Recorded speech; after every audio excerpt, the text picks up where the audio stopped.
আমদানি বাড়লেও এখনও চড়া রাজধানীর চালের বাজার। তবে কিছুটা কমতির দিকে ব্রয়লার মুরগির দাম। ছুটির দিনে বাজার পরিস্থিতি জানাতে কারওয়ান বাজারে আছেন সহকর্মী কাজল আব্দুল্লাহ। সরাসরি চলে যাচ্ছি তার কাছে। আসলে স্থিতিশীল না থাকার একটি বাজার কিন্তু নিত্যপণ্যের বাজার। সেক্ষেত্রে শুক্রবারে যদি পরিস্থিতি অনুযায়ী বলি, মুরগির বাজারে আজকে যেটি জানতে পেরেছি যে গত সপ্তাহের তুলনায় আজকে কিন্তু 10 টাকা সব মুরগির ক্ষেত্রে কিন্তু কমে বিক্রি হচ্ছে।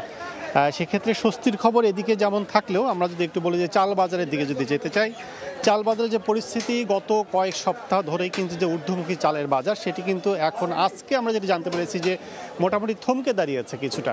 কিন্তু এই বাজারে সবচেয়ে বড় সংকট যেটি ব্যবসায়ীদের পক্ষ থেকে জানতে পেরেছি সেটি হচ্ছে যে নতুন যে মৌসুম শেষ হলো, সবশেষ আমনের মৌসুম, সেই মৌসুমের চাল কিন্তু পর্যাপ্ত বাজারে নেই, অর্থাৎ দেখা মিলছে না এমনটি কিন্তু বলছেন বিক্রেতারা। সেক্ষেত্রে এবং পাশাপাশি যদি বলি যে আমদানি করা যে চালের যে সুযোগ রয়েছে, আমদানি করছেন ব্যবসায়ীরা, সেটিও কিন্তু পর্যাপ্ত পরিমাণ নেই এমনটি কিন্তু বলছেন। সেক্ষেত্রে আমন মৌসুমের নতুন চাল এবং বাজারে আমদানি করা নতুন যে চাল নিয়ে আসা হচ্ছে বিভিন্ন দেশ থেকে, মিয়ানমার, ইন্ডিয়া থেকে, সেই চালে পর্যাপ্ত সরবরাহ কিন্তু না থাকার কারণে কিন্তু বাজারে যে 10 থেকে 12 টাকা কয়েক সপ্তাহ ধরে যে বেড়ে এখন 400 থেকে 600 টাকা প্রতি বস্তায় দাম বেড়েছে, সেটি কিন্তু বলা চলে সেই দামটা কিন্তু বাড়তো না এমনটি বলছেন বিক্রেতারা। পাশাপাশি যদি বলি সেটি হচ্ছে যে পর্যাপ্ত পরিমাণ নতুন মৌসুমের চালের সরবরাহ না থাকার পেছনে ব্যবসায়ী যেটি বলছেন, পর্যাপ্ত পরিমাণ পুরনো চাল মিনিকে অর্থাৎ 28 যদি বলি, মিনিকেট বলি, সেই চালগুলো কিন্তু মিলারদের কাছে মজুত রয়েছে। সেই মজুত থাকার কারণে কিন্তু তারা বাজারে নতুন চাল যেটি তারা স্টক করছেন আমন মৌসুমের, সেই চাল কিন্তু বাজার কিন্তু ছাড়ছেন না। অর্থাৎ তাহলে বিষয় হচ্ছে তারা যেটি বলছে সেটি হচ্ছে যে পর্যাপ্ত পরিমাণ পুরনো চাল থাকার কারণে নতুন চাল বাজারে নিয়ে আসছেন না, তবুও কিন্তু দাম কিন্তু তারা বাড়াচ্ছেন। এর পেছনে বরাবরের মতো যে সিন্ডিকেটের অভিযোগ, সেই সিন্ডিকেটের অভিযোগ থেকে কিন্তু বেরোতে পারছে না চালের বাজার।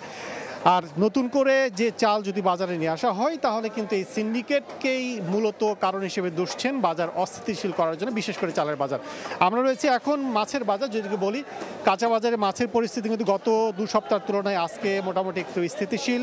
অর্থাৎ গত 2 সপ্তাহ মোটামুটি বাজার কিন্তু টালমাটাল অবস্থায় ছিল এমনটি বলা যাবে না, কিন্তু আজকে মোটামুটি বিক্রি হচ্ছে হাক ডাকে, অর্থাৎ ক্রেতারাও রয়েছেন, সব মিলে বিক্রি হচ্ছে কেজিতে 50 থেকে অর্থাৎ 20 থেকে 50 টাকার মতো কেজিতে কম দামে বিক্রি হচ্ছে মাছের বাজারে। তো আমার কাছে এই ছিল কাঁচা বাজার থেকে পরিস্থিতি সবশেষ।